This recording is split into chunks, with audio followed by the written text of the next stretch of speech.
Hello, everyone, and welcome to another episode, the second in fact of 2023 of Intrigue Explained. My name is Dmitry Gozbinski from Explain Trade, and with me is John Fowler. John, how are you? Doing well, doing well. It's rainy and pretty miserable here in Chicago, but it's always a ray of sunshine to see you, Dimitri. Sorry, I It's tried to get through that without yeah, laughing. it's you, my partner, my parents. No one has ever successfully finished that sentence without cracking up. Uh, But no, I'm good. But glad to hear it. Glad to hear it. Our average of not insulting each other for more than 6 seconds of this show has yet to be breached. Uh, Exactly.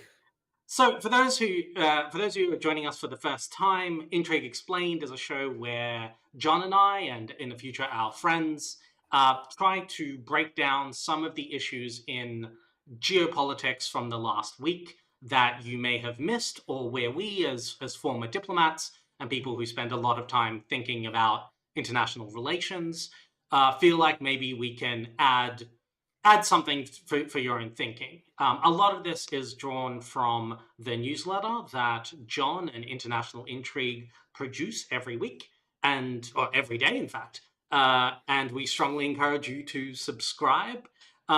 John, few words on what you folks are trying to do over there.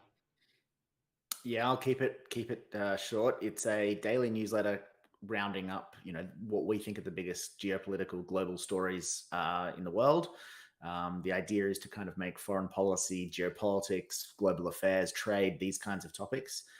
The idea is to make those kinds of topics accessible to people who don't spend their days thinking about it, and write them and communicate in a way that is actionable for folks who want to know, need to know about this kind of stuff, but don't have time to read through dense tomes from folks like academics and practitioners. And this show is sort of a halfway house, I suppose, between the quick hit you Right. get from International Intrigue every morning and those kind of deep dive foreign policy, like set aside half a day to read articles where we're trying to experiment, and we're trying to feed you some of that content. As always, with any YouTube show, I'm going to put on my Gen Z YouTuber hat and encourage you to like, comment, and subscribe to the channel. We really love your feedback, and I think on this show we're going to make an effort to get to at least one of the questions we've received on previous episodes.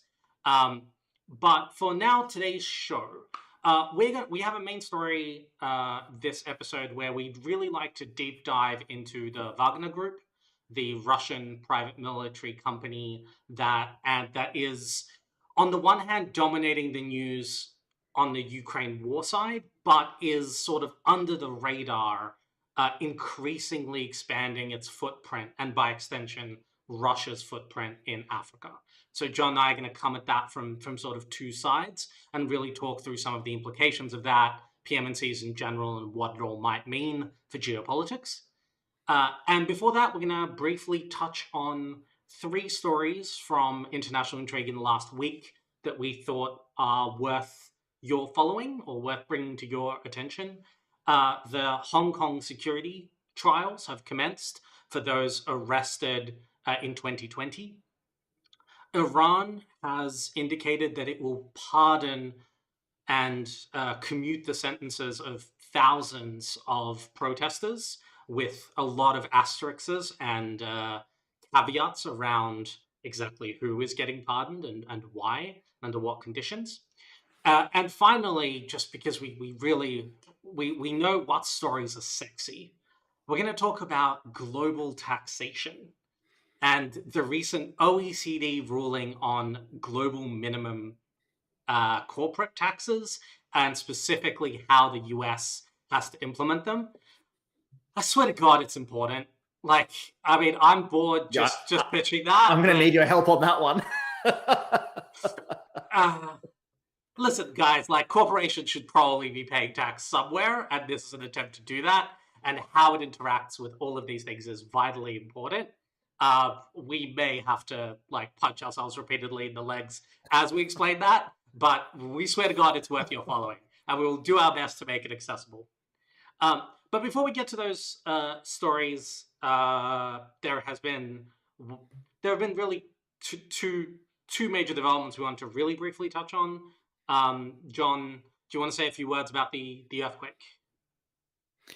Yeah, writing a newsletter every day on geopolitics, it's always difficult to know how to deal with these kinds of stories because there's not a lot to meaningfully add in the moment from a global politics kind of perspective. But we're seeing nearly 20,000 dead in Turkey and Syria.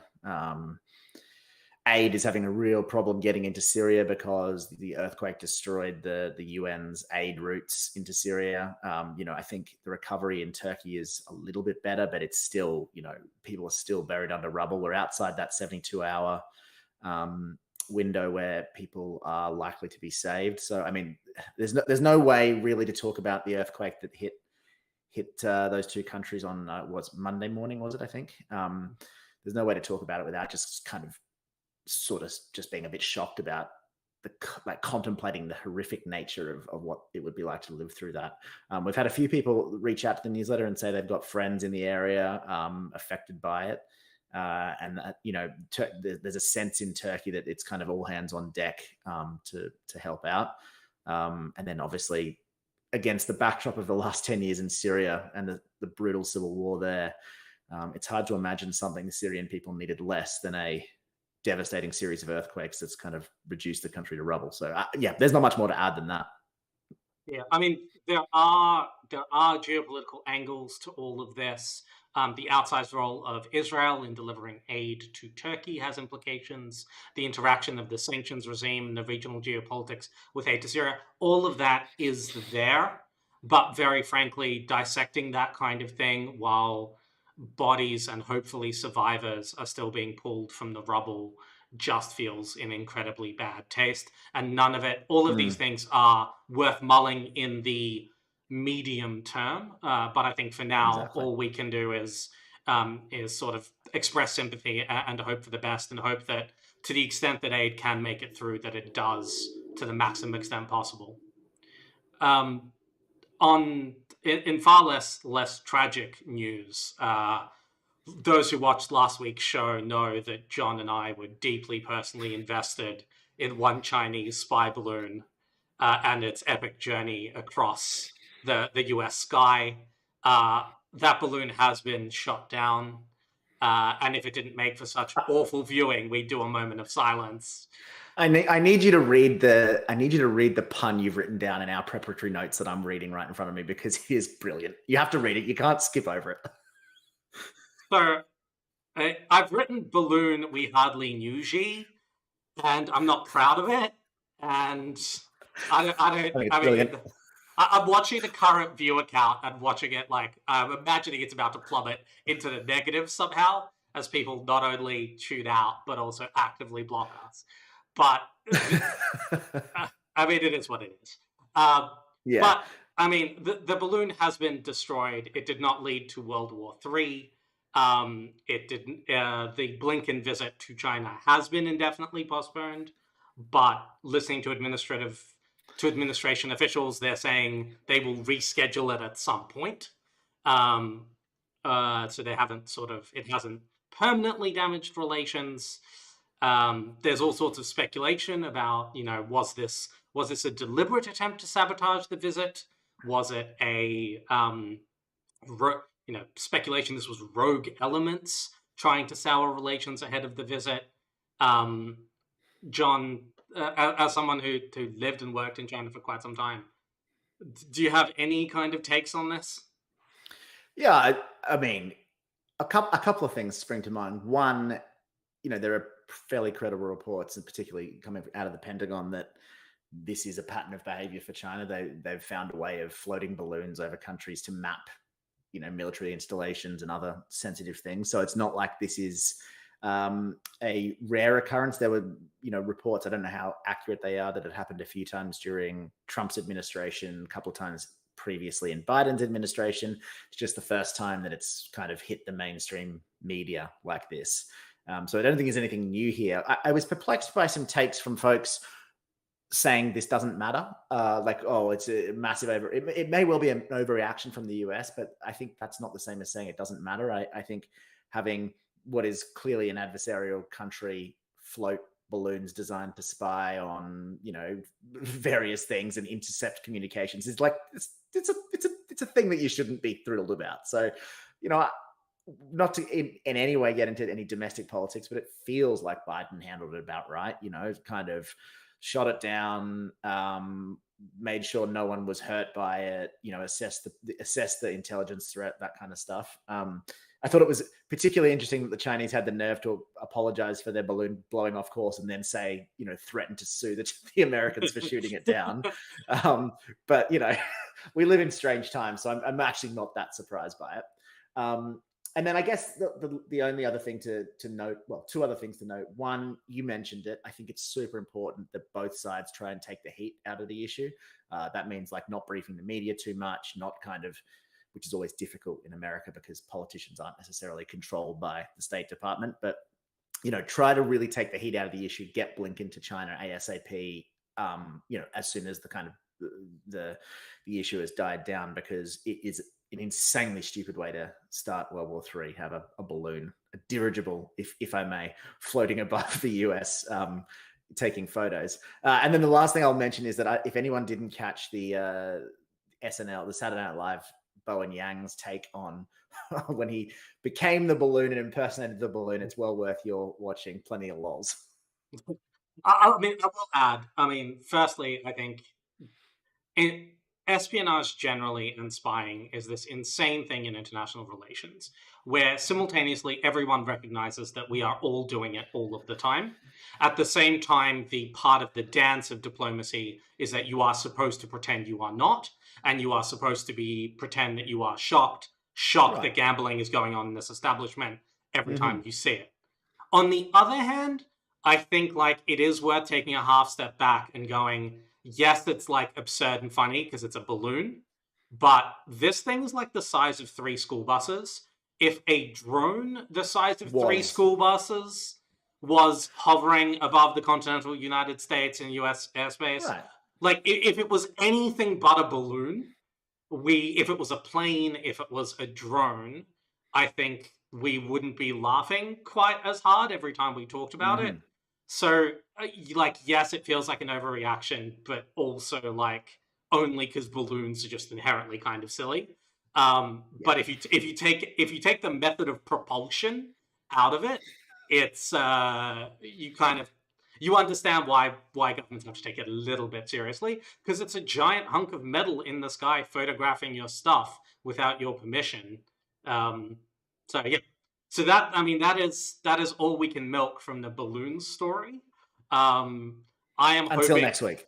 Yeah, I'm hoping China keeps sending balloons so they just generate content for us.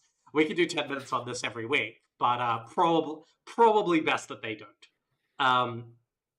And that kind of with that, I'll jumped ahead a little bit. Let's start. We can do that one first. Get it out of the way. Let's do this in the order we should. Our first kind of quick story. Set us up. The trials are beginning in Hong Kong. Yeah, so this is something we covered recently in the newsletter. It's this Monday, the trials of what they're calling the Hong Kong 47, which is a group of 47 academics, students, protesters, activists, civil society folks who are pro-democracy. Their trials began on Monday. So very, very brief background. Obviously, in 2019 and 20, China passed these national security laws in Hong Kong, which really clamped down on Hong Kong's political autonomy. And there were huge waves. I don't know if people remember the waves of protests, pro-democracy protests, sort of before that and during that period. These laws were designed to crack down on that and to really narrow the scope for political expression in Hong Kong. These 47 folks were kind of seen as the most intransigent pro-democracy activists by the Chinese government. They've been in prison for a little while now, maybe, don't quote me on this, but about 18 months. And their trial begins. Now, a bunch of them have pled guilty, including Joshua Wong, who is the one that, I think casual observers might recognize if they saw a photo. He's young. He's very, very eloquent kind of guy. He's pled guilty, and a bunch of the others have pled guilty as well. I think from memory, 16 of them are actually going on trial. I don't think anyone's going to be surprised to learn that the result is almost certainly preordained. But the rub of this is that there are some serious penalties, facing life in prison if they're found guilty. So yeah, I mean, the broader context here is Hong Kong is continuing to slip away from its more liberal, democratic kind of position as it was as a British colony, and then after the handover. And this is just kind of directionally the same, the slide into the mainland Chinese system. Yeah, I mean, not a huge amount to add there. The national security law introduces what in the US is, I think, called mandatory minimum sentencing. So the judges cannot give these people under 3 years, I believe, is the minimum sentence. So there isn't even a lot of scope for kind of judicial leniency in that regard. It's also worth noting that the way that the national security law was initially sold was it was meant to clamp down on people firebombing property. What these 47 stand accused of is organizing unofficial pre-election primaries in an attempt to basically stack the legislative election in such a way as to block the budget, I believe, which, because of the structure of Hong Kong's kind of laws, would have meant that the legislative session, I think, had to come to an end, and the government would have had to effectively kind of stand down. So these were not by and large violent protesters. They were attempting to use the power of democracy, and what they stand accused of is kind of organizing unofficial primaries before an election. And this is what the national security laws.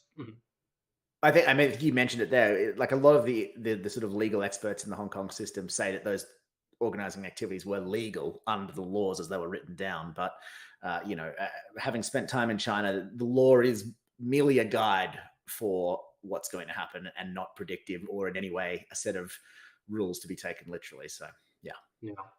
I guess the last point to add is that I think a lot of the language before reunification, before Hong Kong kind of control of Hong Kong reverted to China, was around allowing Hong Kong to retain at least part of its kind of more liberal system.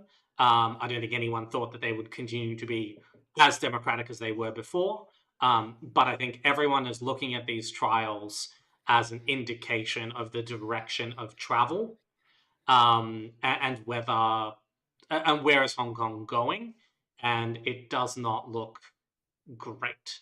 A lot of pressure has been applied on these people to testify against one another in order to weaken the democracy movement.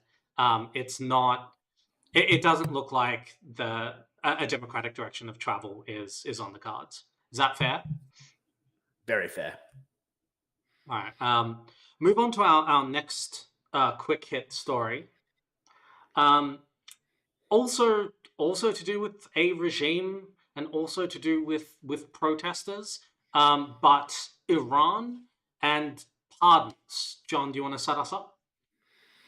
Yeah, so obviously the background here is for the last few months, there have been some pretty serious protests in Iran, widespread, nationwide protests over, I mean, people might remember it was kicked off by the death of a young girl at the hands of the Iranian religious police, and really has been kind of non-stop since then. I think some of the heat has come out of the protest, although it's hard to really get a sense for what's going on the ground in Iran, obviously, because there's no media, no sort of free media anyway.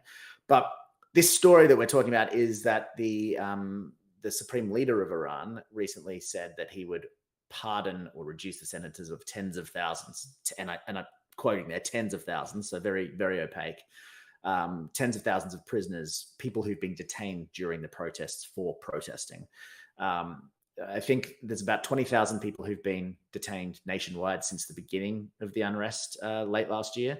And security forces have killed about 500 protesters, according to reports. Again, these numbers are, I guess, best estimates. They're certainly not likely to be, bang on the money. But I think also something interesting here is that authorities have issued at least 22 death sentences and have killed a few people already for protesting. And I think there's probably a couple of hundred more in the pipeline with potential death penalties hanging over them. So there's this general, if you zoom out, there's this general sense of chaos and protest in Iran. The government, the regime there had cracked down very, very strongly initially by just arresting everybody and killing some people and at least threatening some other people with death penalties. Now that the Ayatollah has said that he might pardon them or reduce their sentences, there's a sense that it might be this idea of kind of making nice with the protesters, offering an olive branch to the protesters. I think some analysts have said that they do this a lot and then it takes a long time for anything to actually happen. But yeah, that's the context. I mean, I think it speaks to the, I suppose, paucity of reporting and the specificity. That one thing that's not entirely clear is to what extent these pardons will actually apply to the people protesting over the last couple of months.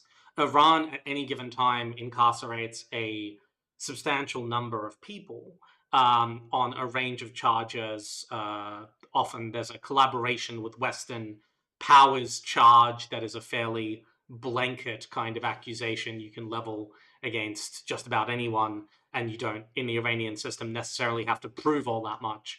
And so some reports are suggesting that actually a lot of these pardons may go to previously incarcerated people who fell afoul of those laws, while leaving sort of not ringleaders, but particularly visible protesters will remain incarcerated. It doesn't apply to, they've already said it won't apply to dual nationals. And they've effectively reserved the right to say that any protester that has had contact with foreign intelligence services, or that is an agent of a foreign power, or that caused property damage, is not liable for one of these pardons. And in a very, very chaotic protest situation, what that effectively empowers the state to do is very selectively decide who gets one of these, to slow roll and to effectively use these as both a carrot and a stick to, as you say, make nice with some of the protesters while indicating what kind of behavior will continue to be very much punished by the state. Yeah, I think that's exactly right. The reaction, I mean, the recent context, Iran geopolitically, there has been a debate in the EU about whether to redesignate the Iraqi Republican Guard, IRGC, I think it was a terrorist organization, which under kind of the laws of a lot of Western countries triggers a whole bunch of automatic sanctions. And there's a lot of debate in the EU about whether to do that. And the counter argument is that doing that will be seen as the death nail in the Iran nuclear deal, of any hope of reviving the Iran nuclear deal. We don't Whatever really slim have chances there are. Yeah, we don't have time to unpack the Iran nuclear deal on today's episode. Let's say that the odds of that thing being revived, particularly energetically, are not high at the moment anyway. But that is some of the context. But obviously, I mean, this is a regime that is both under some pressure, but still also very, very clearly in charge of its force organs and its ability to enforce incarceration and death sentences. Yeah, I just Googled it too. It's the Iranian Revolutionary Guard Corps. I think the Republican Guard. I think that was Saddam Hussein's mob, wasn't it? I think back in the day. Anyway, but a bunch of dudes who are known for brutality and nastiness, yes. and it is a bunch of dudes. That's not just a slip of the tongue. Nice. Yeah, we're not going to get into the wokeism of the pronouns of the IR. I don't think they would thank us necessarily. No, exactly. Yeah. Shall we move on? Death to John and Dimitri, but well done on your inclusive language. All right, that brings us to our most thrilling story of the week. The OECD sending its final guidance on the global minimum tax treaty as its implementation concerns the United States. And the hairs on the back of my head are standing up. John, do you want to say a few words, or I could? Yeah, I think what we'll do is we'll keep this one brief and just give people some broader context. So the OECD is the organization of countries that are generally seen as kind of westerny, richer countries. It's headquartered in Paris. I think the head of it now is a former Australian minister, right? Matthias Cormann. Yep. But it's generally this organization that I think is widely seen as sort of struggling for a bit of relevance, at least outside of diplomatic circles. It's always had a role, but I think in light of NATO and the UN and the sort of the big kind of multilateral organizations based out of Europe, the OECD has always sort of seemed to non-expert as a little bit like, what's the point? And maybe you can push back on that in a second, maybe if I'm wrong about that. But a couple of years ago, 2021, the idea was that they were organizing amongst member states to impose a global minimum tax rate for corporations. It was a priority of the Biden administration to drive this. It's 15. Well, the number that they've come up with is 15%, and the idea, very loosely, is to make sure that countries like Ireland is the one that sticks out to me immediately. The idea that there are countries that have lower tax rates. In Ireland, I think it's 12.5%, in an effort to attract these global multinational, particularly tech corporations, but massive companies, to offshore their operations in these tax havens. And for Ireland, they get the employees and all that kind of stuff. The idea behind having a global minimum tax rate is saying we want to take away that incentive and have companies taxed where they do their business and when they make their revenue, so that the share of tax goes to the countries in which the operations are kind of in. So I guess it's like a more geographically fair distribution of where the economic activity happens is where the tax is levied, so that you can support the employees and all that kind of stuff. Obviously, that's taking forever to do because this kind of stuff is contentious and bureaucratic. The US has driven the process, pitched the process, negotiated the process, but itself hasn't passed the laws that will be required to put it in place. And I know that there's a US official who was on the record saying, I just don't think the US will be able to persuade other countries to not apply a 15% tax regime to the US if it's not passed in the US itself. So there's this idea of just like disparate tax regimes around the world, trying to harmonize them, but then that has to go to national governments and have domestic legislation. That's going to be really hard. And I'm put myself to sleep. So over to you. Let me really punch in the sonorifics here. Maybe just kind of add a little bit more detail, a little bit more context. So at the moment, something that giant corporations, Meta, Facebook, can do is effectively establish themselves in a country like Ireland that has a lower corporate tax rate. And then regardless of where they actually do business in the world, so Facebook makes a lot of its money selling ads that are facing US consumers to US companies, right? You see an ad for Gillette on Facebook makes some money. But it effectively moves all of that money through the way that is corporately structured to Ireland and declares it as profit in Ireland. So that on paper, it's not making money anywhere but Ireland, because Ireland has this lower tax rate. That is considered unfair and unjust for a bunch of reasons. It feels like it's denying tax revenue to countries where the business is actually taking place. And so the deal kind of has a lot of components to it. But firstly, everyone is going to have a minimum tax rate of 15% for this kind of thing. The taxes are going to happen where taxes can be applied where the business transaction takes place, regardless of where the company is headquartered.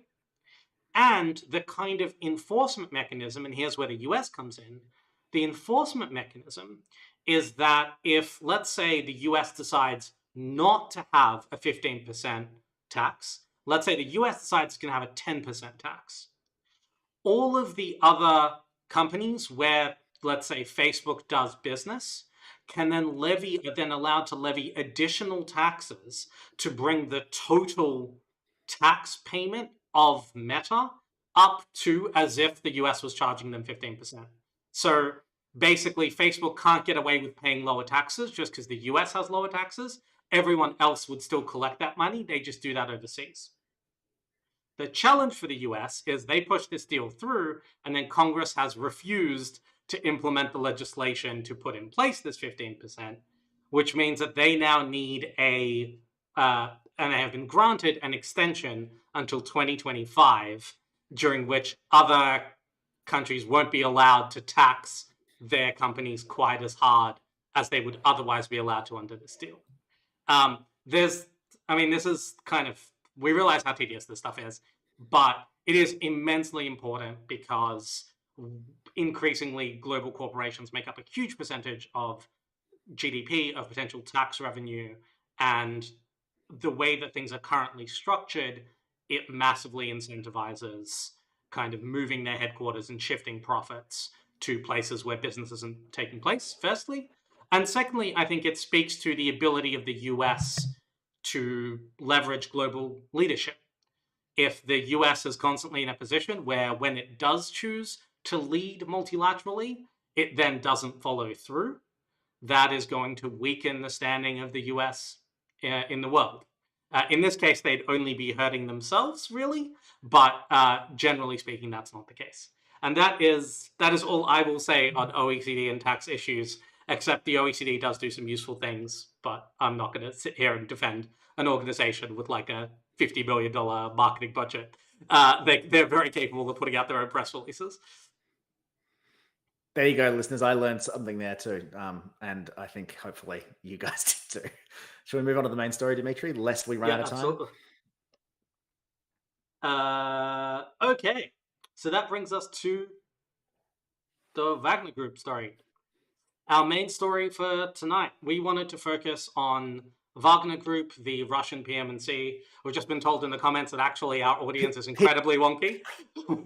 You're doing the thing that I've always done, which is PM&C, which is the Prime Minister and Cabinet in Australia. Private Military Contractors, PMC. I do it too all the time, and I think the folks in our Prime Minister's department would be very upset at you. I don't know. I've met people in Prime Minister and Cabinet in Australia. I don't think they would love the reputation. Having them come at you as a bit like having your door kicked in, but. Bureaucratic guns for hire. Yeah. You can tell we've lived dangerous lives here, guys.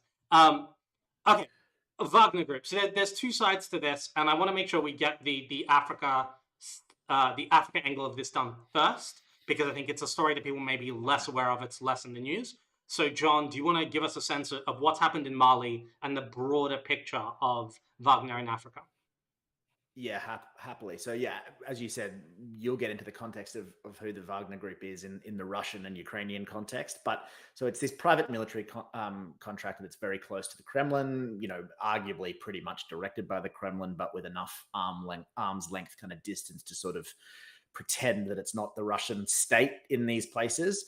So the context in Africa is, let's focus on two countries, Mali and the Central African Republic, two countries that are, very poor. They've been fighting insurgencies, Islamic State, general jihadist kind of groups for the best part of a decade, if not longer.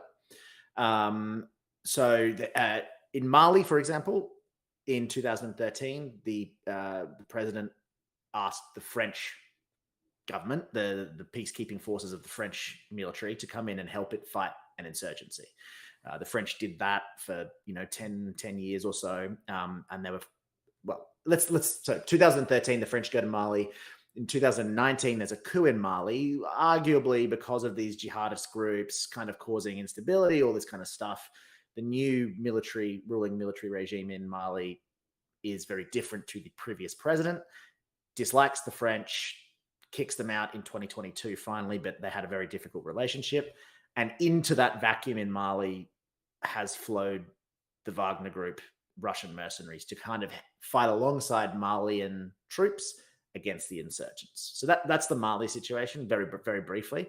The Central African Republic is, an incredibly poor country that's got gold mines and some other minerals and whatnot, but it is a very, very, very poor country. There, Wagner's kind of involvement is a little bit different. It's still fighting with the government against rebel groups and more rebel groups and insurgents in in the CAR, but generally non-government forces fighting alongside government forces against non-government forces. But there's this angle because of the gold mines and the rare earths and the minerals that the Wagner Group is really trying to secure these economic assets in the Central African Republic in exchange for saying, "Oh, we'll help you fight the people you want to fight, but you will pay us in diamonds, gold, these kinds of things." And that provides a lifeline back to Russia, a way to get foreign cash, a way to get resources, these kinds of things. So if you zoom out again, and there's other places that the Wagner Group is involved in Africa, but we're focusing on Mali and the Central African Republic because they're the most kind of clear examples of what this Russian private military contracting group is doing. So in Mali, you have them kind of fighting alongside the government, clearly against rebels and insurgents to help the government, and in return getting influence and being able to kind of run amok. And in the Central African Republic, the same thing. All of this is kind of is sort of supporting Putin in a general sense of being able to say, listen, we help you guys out. I've sent troops, or at least my friends who run private contracting companies, I've sent them to kind of help you out. Now you support us in the UN when a resolution comes up, you help us, launder our money, give us minerals, all this kind of stuff. And we won't ask questions about why you want to kill people and, what you want to do. You will talk about this, but Wagner has a horrific record of human rights abuses. There's stories of it going into mining camps in the Central African Republic and just killing everyone, massacring everyone because, who knows if they're a miner or a rebel, just kill them all. Basically, they are a company of hired guns that operates essentially outside the law, and they are acting like it. And I guess the last thing I'll say is, this might be a controversial kind of thing to say, but that to me, there's a lot of similarities between the early days of the British East India Company, kind of in how they go into a place, clearly trying to exploit it for its natural resources and its economic value, providing some general help to the regional warlords or the governments or whatever it is. But really the goal is here to get what it wants out of the places. I'll leave it there. Yeah, I mean, just to stay on Africa for a bit, a couple of points. This is a graphic from, I think, 2 years ago by a Turkish newspaper called Daily Sabah, which basically shows the footprints of the Wagner Group across Africa, and you can see just the scale of the presence across the continent, from Libya, and especially Syria, where they have an absolutely horrific, just utterly horrific record in support of pro-government forces, all the way kind of down south. And I think it sort of speaks to the scale of Wagner's involvement as such, and just the scale of how much they've operated across the continent. And to the extent they have an MO, I think the idea there is that if you look at those countries, they've all gone in to support the government of the day do something it wants to do that it can't do with its own military, or that it doesn't have enough ruthlessness to do with its own military, or whatever it is. The idea that these countries in Africa are all suffering from, instability, often, as we said, jihadists or whatever the cause of problems are, they come in and offer a no strings attached military solution where you don't, the leader of the day doesn't have to worry too much about, rules or laws or anything like that. And they promise to solve these problems for them. And in return, they are essentially taking their pound of flesh, minerals, everything else. Yeah. In the Ukrainian context, Wagner's really risen to prominence, especially after the Ukrainian counterattack late last year. The Russian military, which has performed pretty much abysmally across the board, found itself stymied in a number of places. And the one force, because the Russian invasion is comprised of all of these different groups. It's not a unified military the way we would picture it. There is the Russian military, but there are also PMCs like Wagner. There are the forces of the Luhansk and Donetsk republics. There's all sorts of other actors on the ground. the one force that was able to kind of make some progress and that was seen as an effective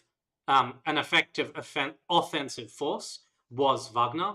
The Wagner Group basically practices. They are kind of disciplined compared to the Chechen Kadyrovites that fight more like little war bands. These guys are a more professional military outfit.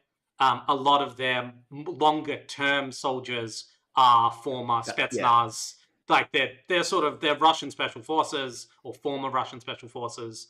They sort of broadly know what they're doing, but they also I think just if I can interject there, I yeah. think that is 100% true until they started recruiting folks out of prisons, and Yes. this stuff where they were basically going, come and serve on the front lines with us, or get if you survive 6 months, you're free. They were professional soldiers with, as you said, with military backgrounds. Now there's a sense that they are much more cannon fodder. But I just wanted to interject there because I think there's this changing dynamic within the group. But go ahead. And this is actually one of the reasons we decided to cover this story this week, because I think it was earlier today or yesterday, Wagner announced that it would no longer be recruiting from prisons.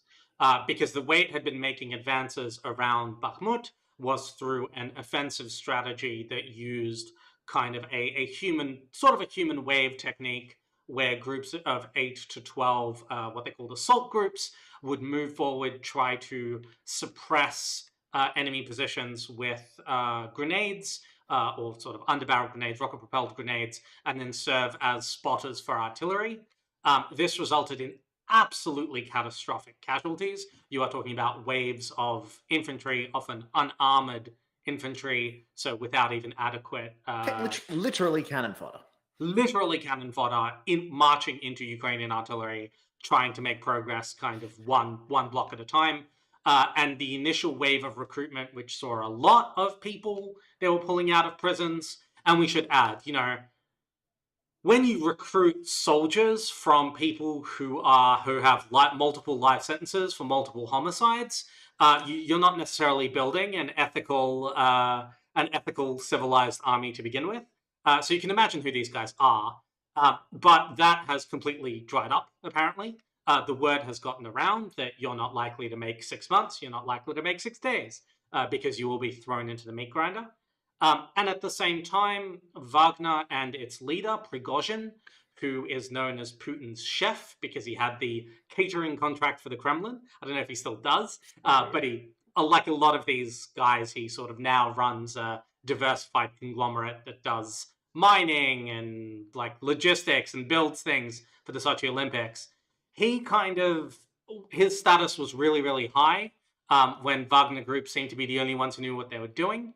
And now he was sort of, people were unironically talking about him as a rival to Putin, as somebody who could most criminologists would say that was incredibly misguided. But now there's a sense that perhaps he flew a little bit too close to the sun. The Russian Ministry of Defense has turned on him somewhat and has begun to kind of dilute his presence there and dilute the plaudits that they give him and to control the amount of resources they're transferring to him. It's not clear that he's going to be able to sustain what Wagner's doing, but it still remains a phenomenally potent global force. And I mean, to tie more in the Africa sense, I mean, what is you were talking a little bit about the attraction of hiring. Why would you go for a PMC if you are an African government, rather than your own military or militaries from abroad? What's the appeal? Well, I mean, put myself in an African dictator's shoes. I think the idea would be that, the sense, if you're sitting in the capital and you're presiding over a country that's very unstable, the first and most pressing concern of anybody in power in these kinds of places is to protect themselves, put some level, as much as security in throughout the country as you can, control the regions, control the roads, the economic lifebloods of the country to the extent you possibly can. A lot of these places have militaries that are the source of instability. There's coups all the time, so like there's this lack of trust. Perhaps if you're a leader of an African country, your military works for you, but you can never be sure that they do.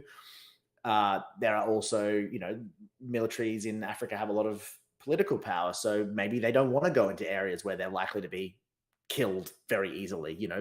These jihadists are no joke. They're like very, very serious groups that often win firefights with the military. So maybe your commanders are saying, like, we're not going to go into that northern part of the country or that eastern part of the country. And then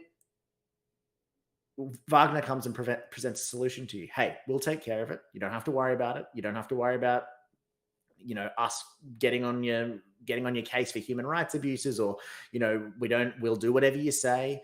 What we ask in return is, and it varies from country to country, access to the gold mines, access to the diamond mines, some rare earths. We want political leverage. We want cash. We want whatever it is. This isn't for free, but they present a short-term, no strings attached, attractive solution to a leader that has probably lots and lots of problems, doesn't trust many people. So that's the attraction to it. Obviously, if you're a stable country, you're thinking second, third, fourth order effects of what leverage does this give? What happens if I lose control of my economic assets in, that part of the country? But that's not the immediate pressing concern of a lot of these really, really poor, unstable countries. It's just, how do I stay in power? How do I get as much security as I possibly can? How do I solve these problems with the least political damage? You're effectively bringing in an actor that is invested solely in your continued survival, because the only way that they get paid or they get the sort of territorial or mining rights that they want is if you remain in power. They don't have any local allegiances. They're not tied into the familial or clan systems at home. They're not part of the local politics. They don't care. I think it also makes something of a difference, though it'll obviously vary country to country. For the Russians in this part of Africa, there's no colonial history. It is not like the French, where the French operating in their former colonies, where you are talking about centuries of history to flavor everything. The Russians have a lot of colonial, have a dark colonial past, but not by and large in this area. So they can bring that in. That's an important point. I think it's kind of worth noting because it's part of the kind of soft power appeal. And unlike even the French Foreign Legion, or certainly unlike UN troops, you don't have to worry about complex rules of engagement. When will we fight? When won't they fight? Kind of, these guys will do whatever they're paid to do, and these guys will take risks. And I will say also, just the final point, just so that people don't get the wrong vision in their heads, this is not just like 12 dudes with AK-47s and bandanas. The Wagner Group has fighter jets. It has attack helicopters. It has artillery.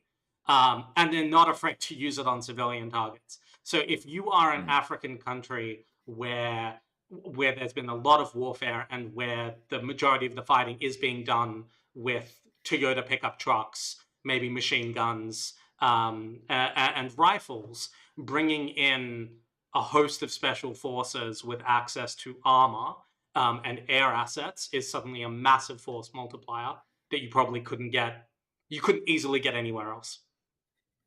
Yeah, during the first bit of you describing what Wagner does, I was smirking because it really does sound like McKinsey with guns, right? Like the idea that they come in, they're not too worried about the idea of like, oh, we'll bend the rules when we have to. We're amoral, but we'll do a job for you.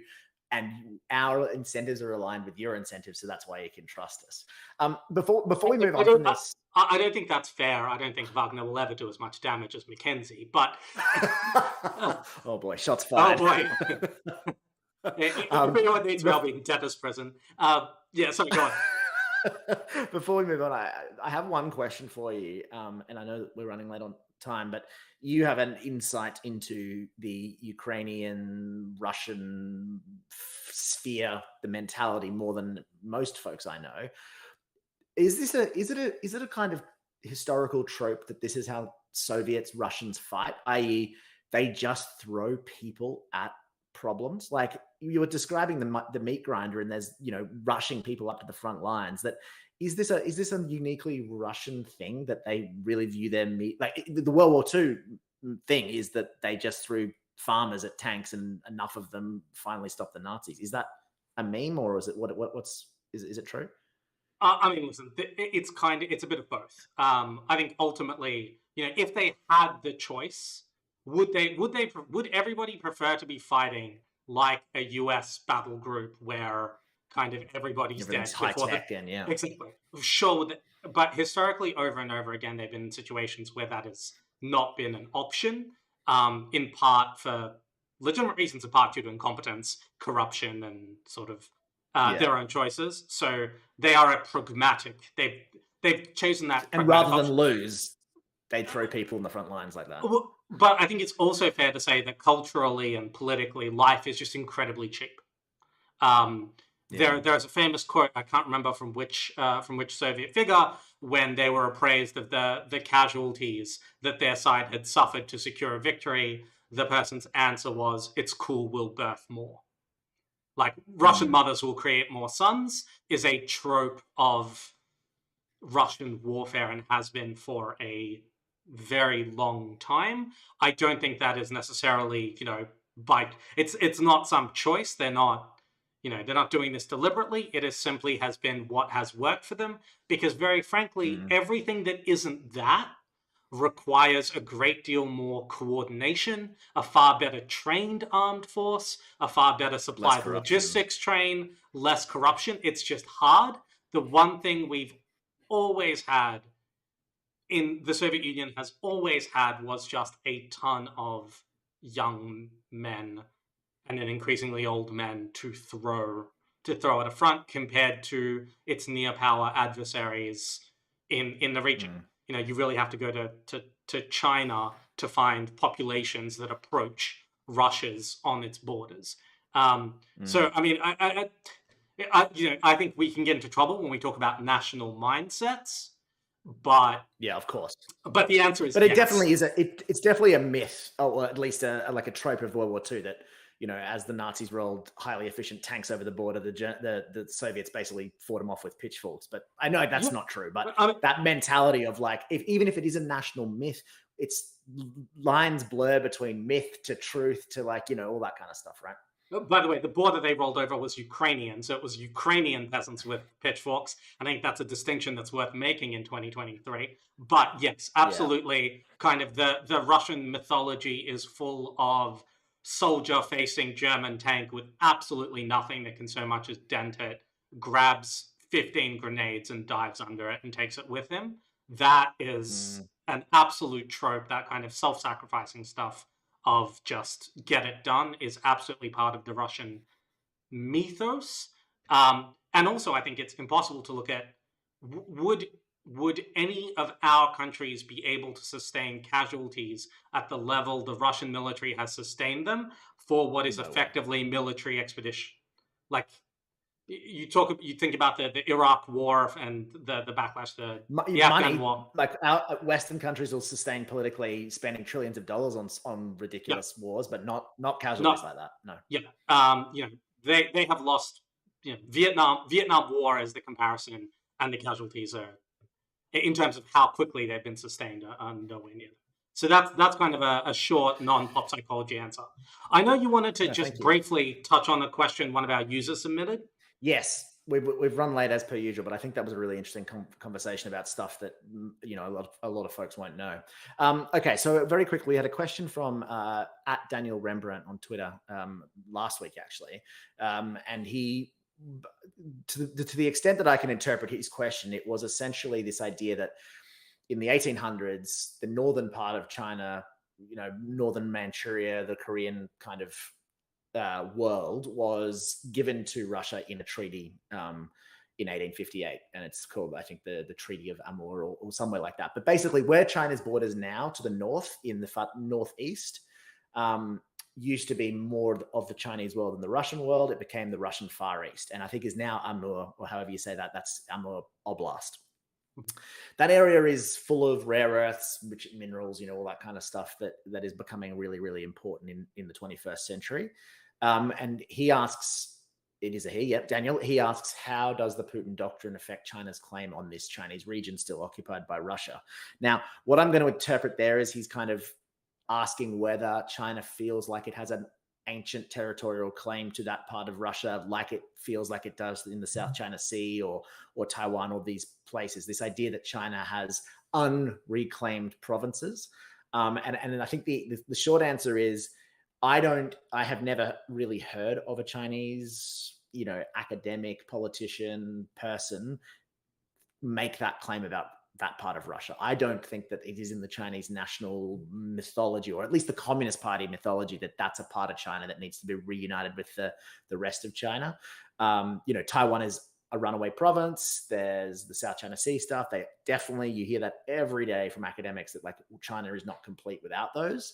This part, even though it was, given up in a treaty at the barrel of a gun, essentially in the 1800s, much like Hong Kong was and Shanghai in those days, for whatever reason, the way this is the kind of way history goes, right? Like that doesn't seem to be something that's taken in China very seriously. So the short answer is the Putin doctrine doesn't really affect that, I don't think. And the Putin doctrine essentially being like, I think the Russo world, the idea that there is a Russian sphere of influence. I think China and Russia will happily just get along there. There might be some some difficulties over sharing resources and pipelines and all this kind of stuff, but it's not going to be a geopolitical flashpoint. I would add that if I were China and I were thinking about this from a rare earths lens, I'd be saying actually, a bunch of rare earths in the control of Russia, who is likely going to be unable to sell them to most of our technological competitors. Essentially yours anyway.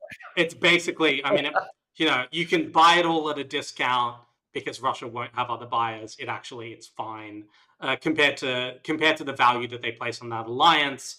And, given the inability to secure it in the face of a nuclear armed adversary, I think they will focus in other places before they consider going in that direction. Agreed. Why fight for what you can buy effectively, and buy at a discount?